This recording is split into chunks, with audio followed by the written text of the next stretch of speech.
Is this really enough content to be making a video on? Probably not, but I thought it'd be fun to do a reaction on a reaction to my video.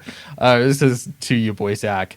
And I do think one thing I got to point out that always makes me smile is that when your boy Zach does a reaction video, and it's usually to a Perch video, he'll say, "I disagree" or "You're wrong," and then he'll proceed to agree with literally everything that Perch has just said, but just take a even more extreme position.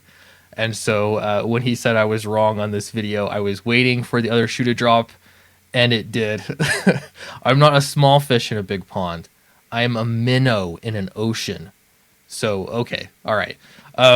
Anyway, so first off, I got to say, in all seriousness, whenever I post a video that sort of is like vlog-esque, I guess, it's just, hey, I'm frustrated with this comics publishing thing, and it's time to make a video. So I'm going to make a video. I usually regret it because not because I said anything that I want to omit or delete. I'm leaving the video up. But because, it's not a good look necessarily. Like, people don't want to know you're frustrated unless they're really into the behind the scenes. But I've kind of come to the point where I realize my video views are you have to be pretty hardcore into comics publishing to be watching my videos. I mean, that's just how it is. So I actually got a lot of really great support from people, which was cool. Just like, hey man, like I feel your pain. Lots of horror stories with printing, but let me tell you, and I'm going to reiterate my point in different words. Comics has become a cottage industry. Generally, am I right about that? I think that's essentially what your boy Zach was saying with different words, but it's the same thing. It's semantics. We're a cottage industry.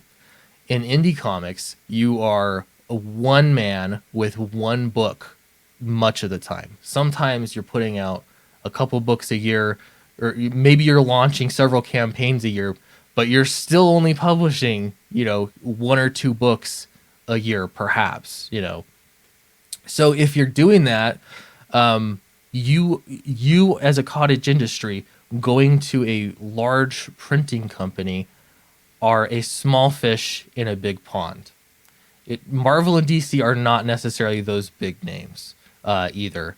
I don't really want to get into specifics. There are much bigger fish in those ponds. Now, if you are, he also said, de-emphasized versus emphasized, they mean the same thing. It doesn't matter. This is what it means. Let's see. If there is a paper shortage, which there is, would you rather be de-emphasized or just not emphasized? The end result is the same.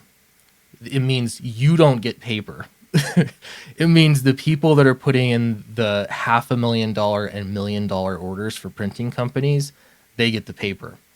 So while your $10,000, your $30,000 might be a lot of money to you, it's not to them. So for me, $10,000 is a lot of money. And should I negotiate contracts? Sure. I have no idea how I can possibly get a printing schedule, nor has anybody in IndieCut. Is there a single person crowdfunding, maybe Brian Polito, that has a regular cadence to when their books are actually shipped? Not campaigns launched, books shipped and in your mailbox. I have not seen anybody that has a regular cadence to it. There's not much, you're not going to be able to sign contracts at the pace that most indie creators are putting out books. But again, that's exactly what my point is. Like, I don't think there's any like disagreement here. This is the point. So do publishers hate indie comics? No. I mean, that's a clickbait title. I mean, I think that's pretty clear. That's how the game works, right? That's YouTube. No, that was actually a question in my comment section, though. Do they hate indie comics? So I thought that's a great title. Anyway, so for me personally, Printing situation's going to be just fine. Everything's fine. But you have to say, when you're looking at like Alterna Comics, even, who do very regular or have done very regular printing with a lot of books, with many different creators sort of producing those books, and you see how many printing issues that they've run into, you kind of realize that maybe these mass-produced companies are not necessarily the best route to go for a cottage industry. Maybe it's not the correct pairing, because I agree that the industry has changed so much that it's gone from a mass-produced product to something that's very unique. It's a collector's item. Are you going to be able to find that with a large printer, that's going to cater to you as a small, publisher? No, probably not. I'm not sure that that company exists. Should I vent my frustration about it? Probably not. It at the end of the day, I'm not sure how this changes at all.